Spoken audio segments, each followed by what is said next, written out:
This is Your Pain Game podcast, where we talk about the game of living in and with chronic pain and trauma, getting to the heart of how to heal. I am your host, Lyndsay Soprano.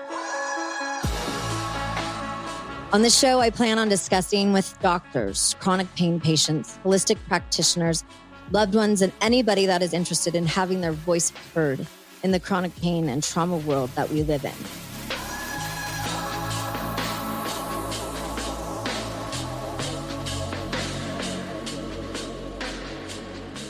So I'm not a mom, but I really wanted to be at one point in my life. My ex-husband and I tried to get pregnant and spent a fortune in the process. And during this baby making process, we started a little journal. And in this journal, we would write down all of the things that we didn't want our kids to be like. We wrote down all of the activities that we did not want to introduce them to. And whenever we were out and about, whether it be like at the swap meet or the fairgrounds or at a mall, wherever we were, we would judge every damn parent around us with obnoxious children. Like, get your kids under control. And we always laughed, like, we will never get up at 6 a.m. and go to a damn soccer game. And we certainly won't put a backpack leash on our kids, you know? So we were know-it-alls before we were parents, which we never became. And we didn't have any leg to stand on. And I thank the divine spirit up there or down there all around us for unanswered prayers, because we would have been shitty parents together. I think I would have been a rockin' mom, but together we would have sucked just based on that. So fast forward, I did end up losing a pregnancy a few years ago, and I still haven't fully healed from that, but that's for another day and for another episode. But my reflection on not being a mother, even though it's all that I wanted to be at one point in my life, is one that's filled with positivity and gratefulness. And it would have been hard for me to be a mom and carry a child, for Christ's sakes, living in the chronic pain that I am. And perhaps if I had had a successful pregnancy, maybe I wouldn't have even gotten sick. So, I mean, we'll never know. And that makes me a little bit sad for all kinds of reasons. But now that both of those might be a mom journeys are over, I've recently been reflecting on what kind of parent I would have been, because I'm an aunt to 6 little kiddos. And I want to be the best model that I can possibly be for them. And I certainly wouldn't have modeled how I was raised as a child. And that's not to knock my parents, but my mom and dad were, and still are, rock stars, right? So, but as generations have ebbed and flowed and morphed and changed, those generational beliefs and attitudes and approaches to rearing children don't make much sense anymore. And our culture now is just a skosh different than it was in the 50s. And I think it's the responsibility of our culture as a whole to help eliminate unhealthy parenting relationships with children in our world. And that includes people that aren't parents and people that are, in my opinion. If we could only tackle the helicopter parents, though, right? Maybe the planet might have a shot. I don't know. So through my guest's work and growing through her trauma, she has created something called the Parent Toolbox, which she's going to get totally into in relation to like holistic health for her children, her family, and I guess strangers alike. And without further ado, I'd like to introduce my guest today, Angie Weber. Well, thank you so much for having me on. It's great to have you here. I'm rolling out the red carpet for you, babe. I love it. I'm so appreciated to be on here. I mean, I loved our meet and greet. I feel like our energies really combine well. So I'm extremely excited about this conversation. Me too. So can you talk a little bit about how you got into what you're into and what that is? Yeah, absolutely. So back in 2020, when the world kind of shut down for everyone, prior to that, I had went through some personal trauma that totally rocked my world. I mean, when they say the rug gets pulled out from underneath you, like I've never felt that before, like I had when I went through my trauma. So, I was doing the things that I thought I was supposed to be doing. I was trying to heal. I was going to therapy, pretty much weekly. I was trying to do all the things. And about a year and a half after that, I could still feel that something inside me wasn't right. And I'd come to this conclusion that nobody around me was going to be able to say or do anything to fix what was going on inside of me, that I had to do the hard work in order to really start healing from this trauma. And of course, that was affecting a lot of my relationships. I became very withdrawn. My business started going down because I just had no motivation during the day. I mean, it affected my marriage, and I'm sure it affected my parenting. And not intentionally, but I thought it was funny because, when you were saying like, I don't know if I would have been a rock star mom, but maybe we wouldn't have been like a rock star parenting couple together. And, I think maybe, we would have done this or that. Like, I've come to the conclusion that we're going to mess our kids up in some way. So like, if you think that you're going to be able to figure out a way not to, then I'm sorry to break it to you. Like, there's going to be something that we do that they are going to bring up in therapy when they are older. And I've come to peace with that, and I'm okay with it. So I decided, I actually got really enticed by this through a friend who was going through kind of her own healing journey for some other stuff that she had went through. And she was in an outpatient or an inpatient treatment center in a different state. And I remember talking to her while she was gone. And I was so envious because being a mom, being a wife, trying to run a business, like, it was really overwhelming. And it was very much that I can't take time for myself. I have way too many things on my plate. So when I saw her do this for herself, I was so envious of being like, oh man, you are so fortunate that you get to take this time away and actually heal yourself and really focus on yourself. And she was the one who brought up this idea of an outpatient treatment program. And I'd never really heard about it necessarily. And a lot of people that I talked to about it is like, I didn't even know anything like this existed. So if you're searching for something, they are out there. And I enrolled myself last fall in 2021 into an outpatient intensive program. And I focused on PTSD, anxiety, and depression. And it was hard. And there are many times where I was like, nope, I don't want to do this. First of all, I thought I'm being selfish because there are people who have bigger problems than me. Who am I to take a spot in this program when someone else could be getting help that had far worse issues or traumas than I was thinking I had? And then the time and money away too. Again, that whole like trying to fill up everyone else's cup. Well, my cup was run dry for a long time. But once I finally got over that, and I will tell you that I had therapy hangover for quite a while. I would get into group and be like, I'm done, you guys. I don't want to sit in my feelings anymore. I'm done. Because it was, it was uncomfortable. I'm like, I'm over this. I don't want to talk about how I feel anymore. But 4 months later, my last day of the program, I bawled like a baby.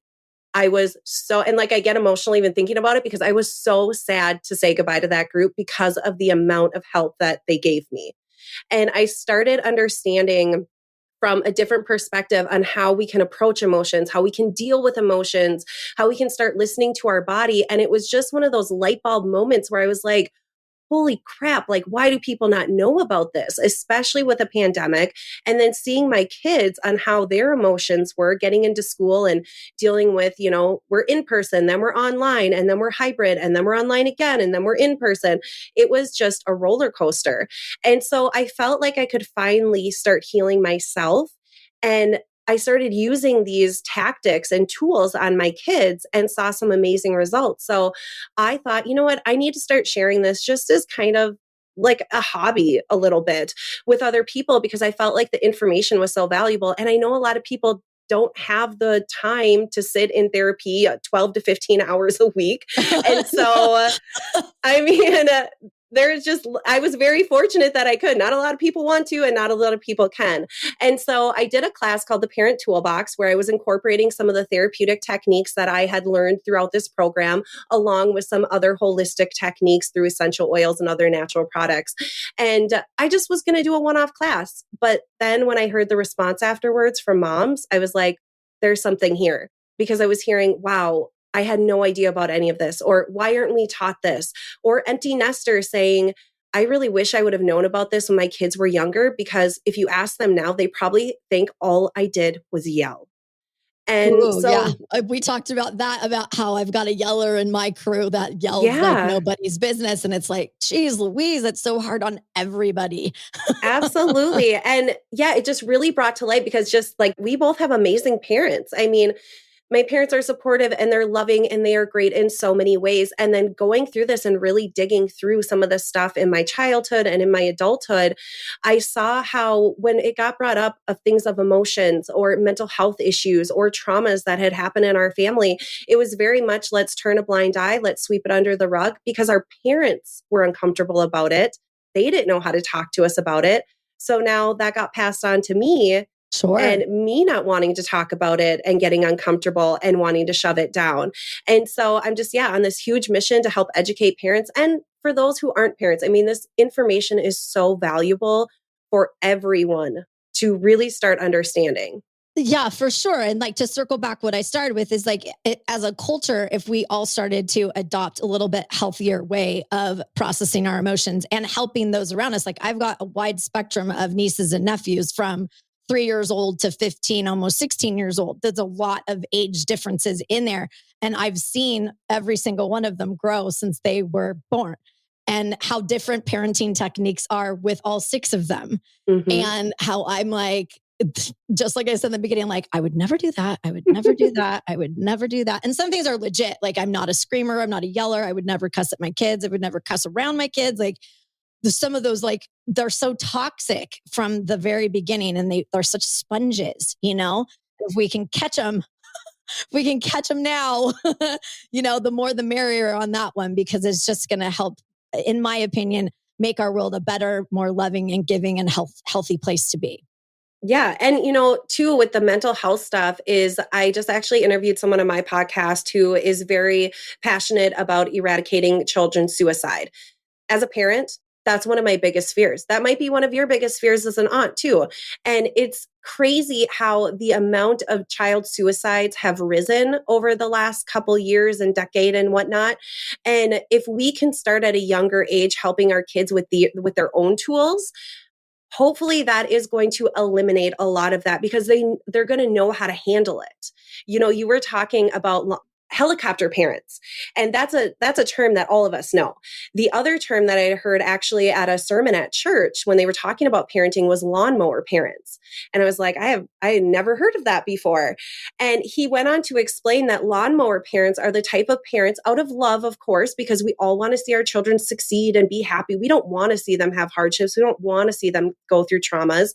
But what these lawnmower parents do is they mow out any and all obstacles that their children are facing. And he brought up to the point, even though the rise, and this was probably like 4 or 5 years ago when I heard this, but he was saying that even like college professors were getting calls from the parents about their students' grades, about why did and I mean, I'm not going to lie, like I was in college, Miss Independent, but I would still be like, Mom, can you make me a doctor's appointment? I don't want to call them, so I need to take some responsibility for that too. But like, I would never tell my mom, like, can you call my professor to ask why I got a B on this instead of an A, Yeah, exactly.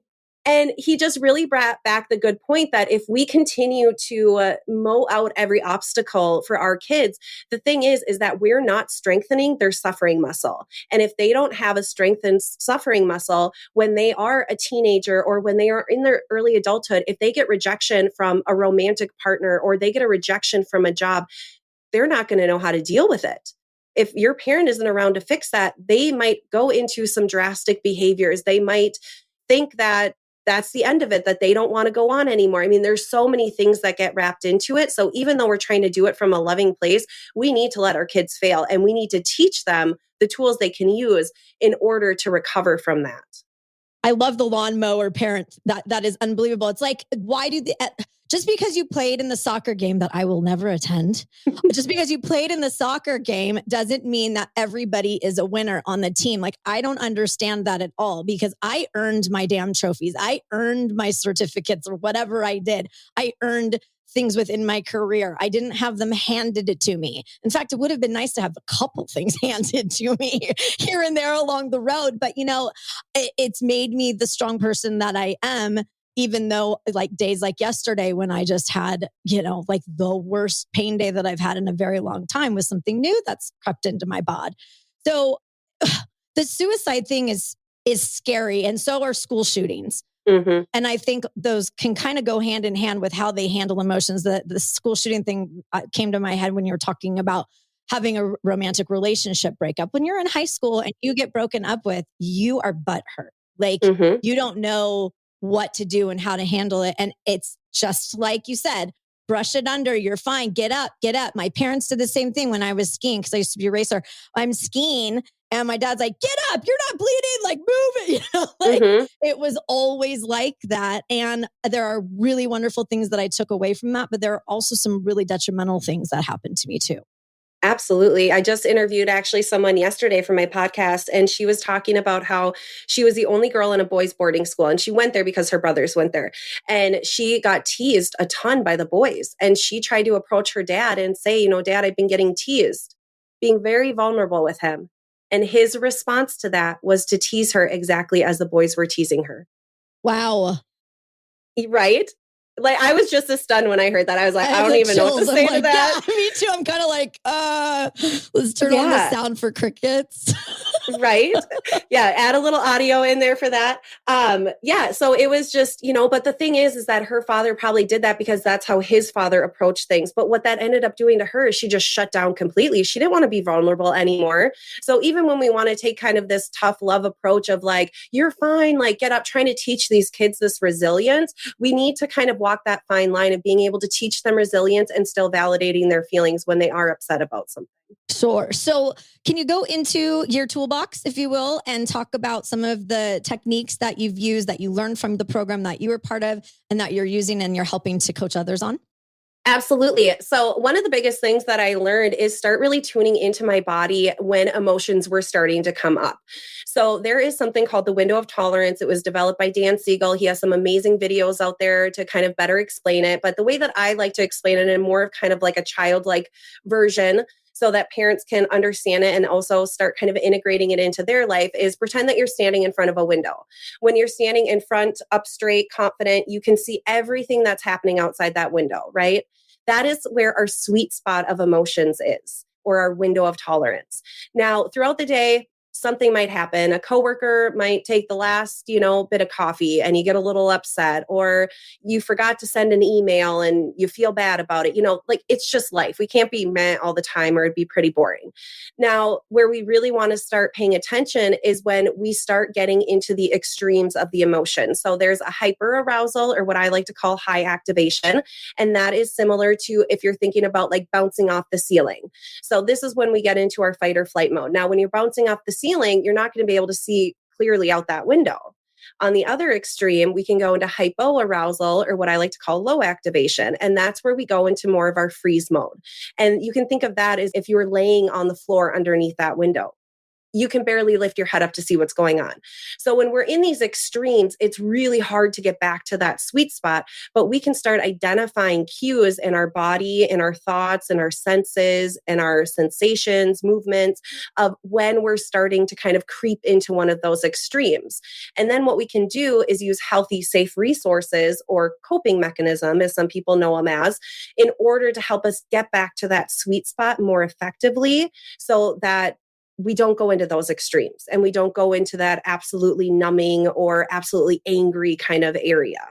For me, I could see it a lot when I would get triggered by things and I would start realizing like, ooh, I can start feeling the anxiousness inside my stomach because my stomach gets really tight and kind of feels like it's turning.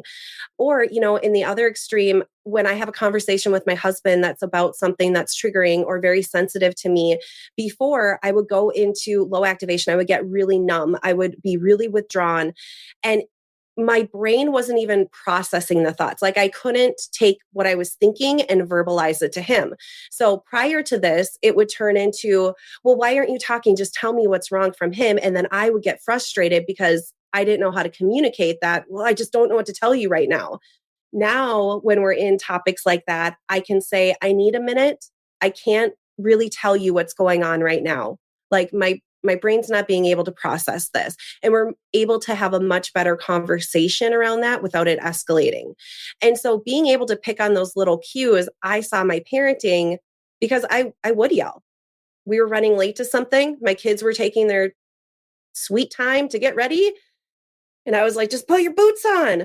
But, because to them, they're like, well, yeah, you said we had to go, but they don't understand time. No. And so, for me, I'm like, oh my gosh, we're going to be late. And it was really my own fault. But then I would be, get angry and be like, come on, you guys, let's go. And I would, hustle them up and put them in a bad emotional state. And now I can stop and pause and be like, okay, we're running late. I need to give them one thing at a time. I can't overload them. So it just really helps kind of bring us back into the present and be more calm. I love that. I've caught myself in emotions where I don't know how to communicate how I'm feeling. And what I do is I don't make eye contact and I start cleaning and I go dark. That is what I know I do. And I'm getting a little bit better now that I've noticed it and how I've gotten emotional or I've gotten angry or I've gotten heated. And most of the time it has absolutely nothing to do with what my sweetie and I are even getting and we're even talking about. It's something that may have happened 3 days ago that I'm still pissed off at him about or something, or pissed off at myself. It's probably more that than anything. Yeah. So those tools, I think that's a good, take a beat for just a second. So, okay. So keep talking about what else you got, what else you have going on. Yeah. So, and one of the biggest things with those whole resource thing. So you were saying, when you get angry, you start cleaning, you kind of shut down, you kind of shove the world out, you go dark. That is more of a survival resource for you because that is a way that you are numbing it out and you are able to disassociate with it. And so one thing that we really focus on is teaching our kids healthy, safe resources. Now, survival resources can also go into the drastics of, alcoholism, drug abuse, gambling, food addiction. I mean, those are kind of the extremes of it. They don't always have to be that extreme. It's really anything that's going to numb out that you're trying to shove down those feelings. And so how we approach this with our kids is first, I do want to say too, us as parents or as adults with children in our lives in any kind of aspect, we need to model this for them. So unfortunately, you don't just get to give your kids a to-do list. You have to do the hard work too. And because they're like sponges, like you already said. So how we kind of approach this is my daughter came home from school one day with my son. They're twins, so they come and go together. They're a duo. And she was really upset about something. She wanted to do something or she wanted a treat or something like that. And I said, okay, well, I need you to go let the dogs in. And once I'm done with work, then I will find you a healthy snack. And she did not want that. She was like, nope, that's not how I want to roll. Wrong answer. Exactly. So she decided as a way to express her emotions about that she was going to crawl underneath the table and cry and kind of throw a fit. Meanwhile, I'm sitting at the table trying to do work. So you can tell that my frustration is building and I'm like, okay, take a pause. Don't erupt about this. And my husband had called me at that time and he said, hey, I'm on my way home. Do you need anything? And I was like, well, we got a little bit of a situation going on right now. Addie's underneath the table. She's crying. She's yelling, all because I asked her to let the dogs in. And we do a lot of choices in our house. And we have done that from a very young age where we give them two choices to help them understand because everyone wants a choice. Us adults do and kids do as well. So we will tell them, well, these are your choices. Here's two choices. And that also helps them understand that there's always a consequence.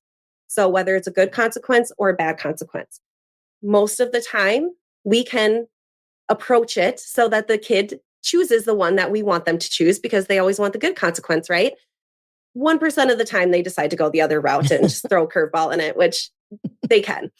And so this time she decided to choose the one that didn't have the great consequence. So anyways, my husband's like, oh gosh, when he knows that I'm stressed out, he starts getting stressed out. And so I think he thought he was probably walking into World War III. Which he did not.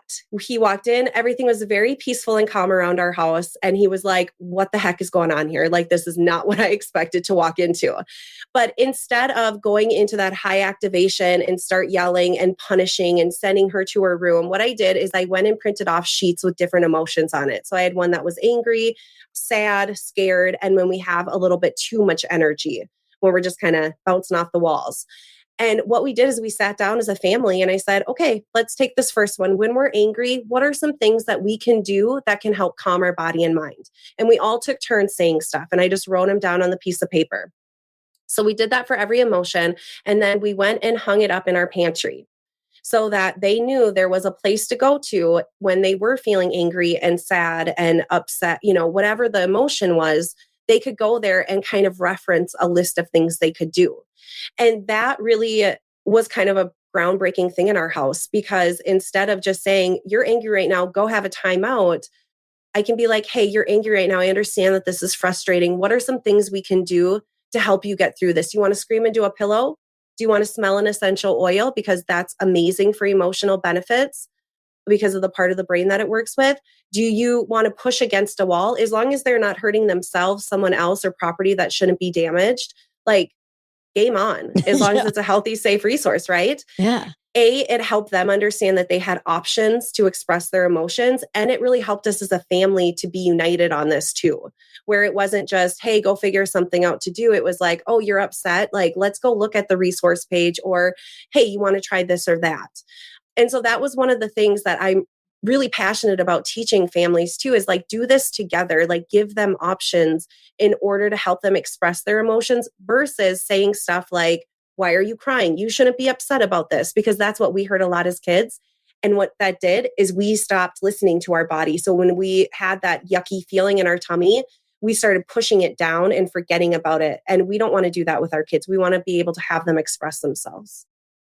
I love all of that because, and I'm of course, I'm immediately thinking about some of the things that, like when I was a kid, exactly, like just, get out of here, go up in your room, like figure something out, not necessarily. And I was an only child. So I developed OCD from a very, very young age. I was an insomniac as a little girl, and I still am. So I created all of these ways to deal with my anxiety or to deal with my anger. And a lot of it was cleaning and organizing. So that is just ingrained in my brain to do that. So when there's something that drives me insane and is giving me anxiety, or something that has hurt me, the house is spotless, even if I'm doing it in a wheelchair, right? Like I will figure out how to get that little corner clean. I don't care what it takes. Yeah. And that's my coping mechanism, is cleaning and OCD and labels facing out and all that. And then until that is all in place, sometimes in the morning, I can't even get going. I can't even focus until I know that my chaotic whatever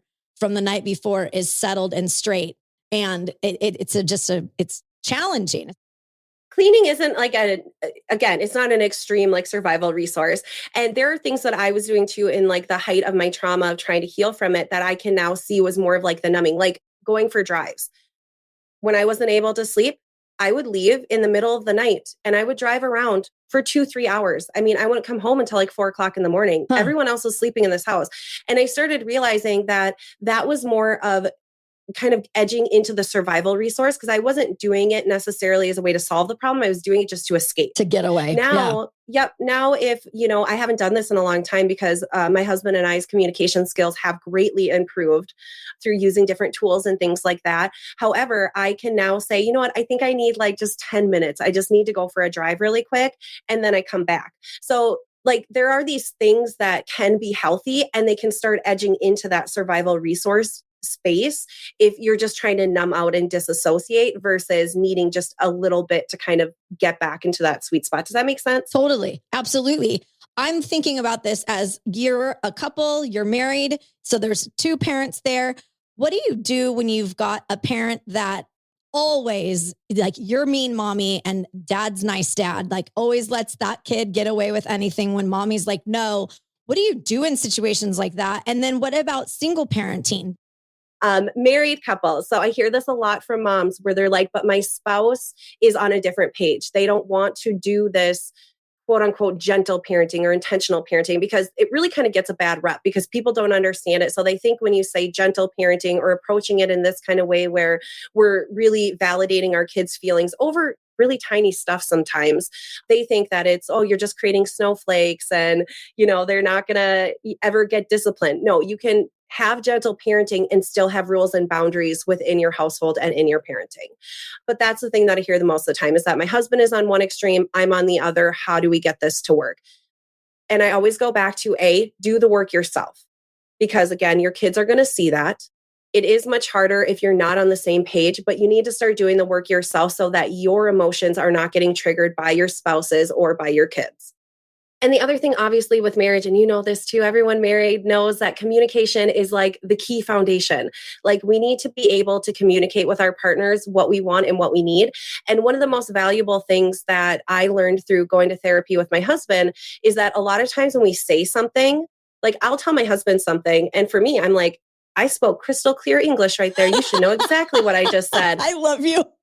And he interprets it in like this totally weird way where I'm like, what do you mean? I just told you that. And so if you feel like that's you in your marriage, one of the best exercises that we learn to do is called a mirroring exercise. So I will say to my husband, you know, I felt really defeated when I got up this morning because the kitchen was a mess and I already have so much on my plate. Like, it's really overwhelming to me. And then what he has to do is repeat what I say and how he heard it. So he has to say, I heard that you're really frustrated this morning because I didn't do the dishes last night, or whatever it is, kind of thing. How he, like the telephone game, like how that. Exactly. Yeah. Yeah, exactly. And so that's been a huge game changer for us. Do we do it all the time? No, but it's one of those things of like, okay, let's pause for a second. This is how I'm feeling. What did you hear me say? So I would say communication is key. Are you going to agree on everything? Maybe not, but you need to be able to validate each other and understand how the other one is feeling, and being able to actually communicate and making sure the other one is what you're hearing. For a single parent, I haven't been in those shoes, but I hear from a lot of parents of like co-parenting issues where it's, hey, this is how I'm trying to parent. And then my kid goes to their mom or dad's house and then they come back and it's like, all the work that I've been working on is just dumped down the drain. Yeah, no kidding. Yeah.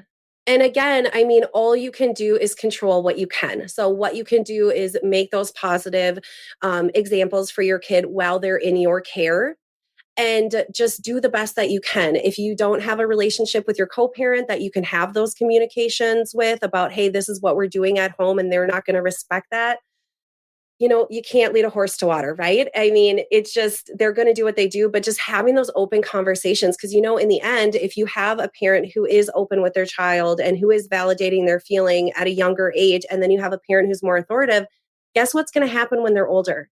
They're going to come to you with their issues if they feel like they can be vulnerable with you. They're not going to go tell that other parent. And so many parents that I talk to, they just want that open communication with their kids, especially when they get into teenage years. And this is really a way to be able to do it, is to try do it as young as possible. And for that single parent, you know, trying to do it again, know that it's not going to be perfect. And this is for all parents. It's not going to be perfect. There are still times that I freak out. There are still times that I get upset with my kids. Like, we just have to practice.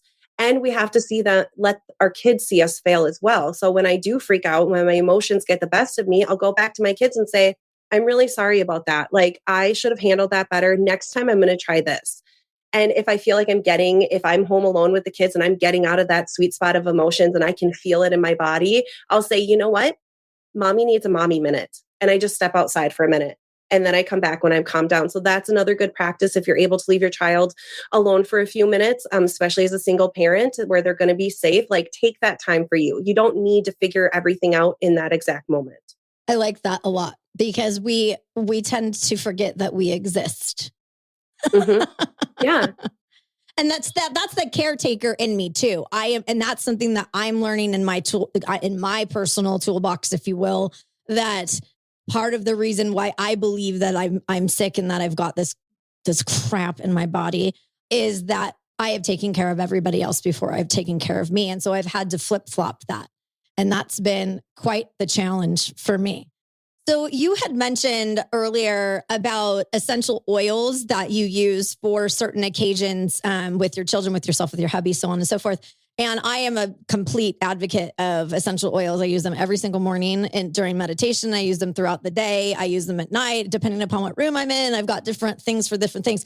What's your best advice in reference to that for your household? At least give examples for your household that maybe we could hop on the bandwagon, if for lack of a better term, to implement stuff like that within our homes for our family and our friends and our children. Yeah, absolutely. So I started a long time ago kind of getting into essential oils, actually when I was pregnant with my twins, because I wanted a natural birth. I am not a huge fan of needles. So the thought of an epidural like freaked me out. And I was like, I will do anything. I will stand on my head if it means that I can avoid that. So like, I was looking for anything. Someone told me essential oils. Long story short, got some, used them while I was in the hospital room, as I was laboring and things like that. My doula got there and she's like, did you get the drugs? Because you're really calm. I was like, no, essential oils actually work. But then, so I was able to do an unmedicated natural birth with my twins. It was an amazing experience for me. But then we left with these 2 babies and I was like, I don't have time to learn anymore right now. Like I need to remember to shower once in a while and keep these babies alive. Like I can't look into anything. And so fast forward about a year and I started using essential oils really only for the physical benefits, because I was learning more and more about the toxins that we bring into our home, unfortunately, where we think when we go to Target and we get something off the shelf that it's safe because they're selling it. Why would they sell us something that's not safe for us, right? Oh, no, unfortunately, there's nothing that's bad for us out there that they're trying to push on us. Not a thing. Never. So, I started understanding this a little bit more, everything from like cosmetics. So I used to actually have my own natural makeup line for a while with a business partner. I mean, I was like really getting into how can we reduce these toxins that are honestly doing a lot of havoc on our body. And especially as women too, who are completely unbalancing our hormones, which could have a lot to do with why we're gaining weight and why our skin isn't looking how it wants to and why we're so stressed out, why we're freaking out. And so when we started implementing more natural products into our home, I saw that our sick days really went down. And it was like, oh my gosh, these things actually work. Like they're supporting our overall body. And then once I started learning more about the emotional benefits, we started using them as ways to just create a calm, tranquil environment, at bedtime, putting serenity in the diffuser for our kids in the room, using vetiver on the bottom of their feet because that oil helps, knock them out pretty good in a natural way. And so we just kind of started incorporating them for those types of things. And then as I was developing more in understanding about our emotions and mental health, I mean, you can use obviously lavender, for example. For most people, it is a very calming oil. Now, I do have to put the little caveat in there that please don't go to Target and get your essential oil. No, because not all essential oils are the same. There is like a world to it. And there are only a couple companies that are out there that I've researched in mine. And one of them is what you use. And it's pretty unbelievable the difference in what they are. Like some of them are like, this one's kid friendly. What? Why aren't all of them kid friendly? What about dog friendly? Like, can I even put it on my skin? Like it's scary. So definitely, I'm glad that you said that because it's a really, really good point. Yeah. And I just have to always add that in there because like you said, all essential oils are not created equal. Again, it's a hot topic right now. People are looking for natural options, especially with what we've been through the last couple of years. People want those because let's be honest, people are sick of spending money at the doctor and they're sick of spending money on all this medication. I mean, it's just gotten absurd. And so you need to make sure whatever company you're using is a reputable, high quality company. And so again, the physical aspect, yes, we can use them to be proactive about that to avoid doctor visits. And then on a mental and emotional level, because when we smell an essential oil, what's happening is it's working with our olfactory bulb in our nose, which is sending signals to the part of our brain that deal with moods and emotions. So that's why aromatherapy has been around for so long and why it's so effective is because we can use those scents to really bring us back into that sweet spot or to help us feel less fearful or to, help reduce those anxious feelings, all these different kinds of things. Also know that essential oils, one might work really well for me and one might not work as well for you, Lyndsay. Like you got to just kind of give and take a little bit and kind of figure out what's happening. But we have them out and about is what I always say too. Like if you get essential oils and you stick them in a drawer, you're not going to remember to use them. Like get a shelf, put them out somewhere so you can see them. So it just becomes part of your daily practice. And I mean, my kids know this too. My son had went to a trampoline park recently and he says that his back hurts a little bit. So last night he goes, Mom, bring the deep blue in. And I walked in without it and he goes, you forgot the deep blue, Mom. I need you to go get that. I love your kids. And it's really cool to see because we've been using them at such a young age that they are now using them as their own tools instead of, going and getting some kind of anti-itch thing that we get at Target. My daughter will say, hey, where's the lavender? I have a bug bite. So it's really just educating them on, this is what we use these for. So even if I look like the crazy oil lady, like my kids are going to be the crazy oil kids too. And I love it. I love that. And I like that you talk about that it's basically ingrained in your kids already from such a young age to make healthy choices. And I like the evening part of the sleep because I've got a friend of mine who puts Benadryl in their baby's bottle at night to get her to go to sleep. And I'm not necessarily sure that's the best thing to be doing to get your child to self-soothe and to fall asleep. So you've got a lot of work on your hands, honey, to get these parents. That's just one of the many stories I have for you, darling. Yeah, I probably have like 50 clients for you. Oh my gosh, I know. If everyone could have just seen my face when you said that. Oh my gosh. I should have taken a screenshot. Oh. And this really goes back to like what my overall mission is for the Parent Toolbox is to change conversation so we can change generation. And that means approaching health in a more proactive way, physically, mentally, and emotionally. Because when we were kids too, a stomach ache. Oh, okay, go take this now. Oh, I have a headache. Okay, go take this now. Instead of really, how can we support our body so these ailments aren't happening? And unfortunately, because oils are not regulated by the FDA. So that's why you have to be really careful about where you buy them, because there are a lot of marketing loopholes of saying, oh, you're getting 100% pure oil, when really you're getting an absolute fraction of pure oil in there and the rest is filled with junk.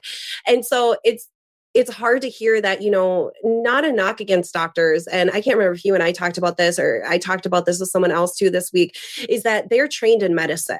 I think modern medicine is a great thing for a lot of things. However, they are trained in specific medications and how to treat people that way. And so when I hear so many times from parents of, well, I just give my kids Miralax every single day because that's what the doctor told me. If you look at that bottle of Miralax, it's like keep out of reach of children, and you're not supposed to give it to children like under 2. I can't even remember. I've never actually given it to my kids, but it's like, how are we not advocating and kind of second guessing some of this stuff? Yeah. Now, I'm not telling you to go do heart surgery on your kitchen table and think that lavender is going to help that. But like, again, common sense, but like, let's start kind of reevaluating some of these different approaches to health with our kids. Well, sorry, tangent, soapbox. No, hey, I'm Little Miss Soapbox too. Well, I think that was a good way to wrap up here. Thank you so much for being here. Do you have anything that you want to close with for our listeners? If you want to go to my website, for those listening who are looking for some more information about how to do the resource sheets, how to kind of track the emotions, things like that, you can go to my website, theparenttoolbox.info. And on there, I have my free download, which is the 3 steps to calm the emotional chaos in your home. So you can grab that up. It has an idea for resources that you can do based on all different types of things. It has the resource sheets that you can do with your family and kind of talks you through how to start tracking that and things like that. And yeah, you can just find out some more information. You can find my podcast on there, Mom Essentials, where we talk about the best and messiest parts of motherhood. So I talk about things like this and everything in between on there. So, well, thank you so much for being here with me today. I appreciate it. And I'm so glad to have met you. And now you're in my toolbox. And I love that. I love it. I'm so glad we got connected. And thank you again for having me on. My pleasure.